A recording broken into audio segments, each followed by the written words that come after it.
વાપી જીઆઈડીસીમાં ઉદ્યોગકારો સુધર્યા તો પર્યાવરણની દુર્દશા માટે જીઆઈડીસી, જીપીસીબી, વીજીઈએલ અને નોટિફાઈડ અધિકારીઓ બેદરકાર બન્યા.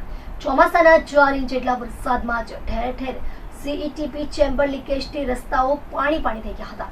વાપી જીઆઈડીસીમાં ચાલી રહેલી પર્યાવરણની શરમજનક દુર્દશા અને તેના મૂળમાં રહેલી જીઆઈડીસી નોટિફાઈડ એરિયા, જીપીસીબી અને વીજીઈએલની ઘોર બેદરકારીની સામે આવી છે. સીઈટીપીના ચેમ્બર અને પાઇપલાઇનમાંથી એન્ફ્લુએન્ટ રસ્તાઓ પર ધોધની જેમ વહી રહ્યું છે. વરસાદી પાણી સાથે ભળીને આ ઝેરી પાણી રસ્તાઓ પર પૂરની જેમ ફેલાઈ રહ્યું છે, જેણે લાખોના ખર્ચે કરેલી ચોમાસાની પ્રી મોન્સૂન કામગીરીની પોલ ખોલી નાખી છે. વલસાડ જિલ્લામાં આજે વહેલી સવારથી ભારે વરસાદે હાહાકાર મચાવ્યો છે. વાપી માત્ર 2 કલાકમાં 4 ઇંચ વરસાદ ખાબકતા રસ્તાઓ, ગલીઓ અને ઔદ્યોગિક વિસ્તારોમાં ઠેર ઠેર પાણી ભરાઈ ગયા છે.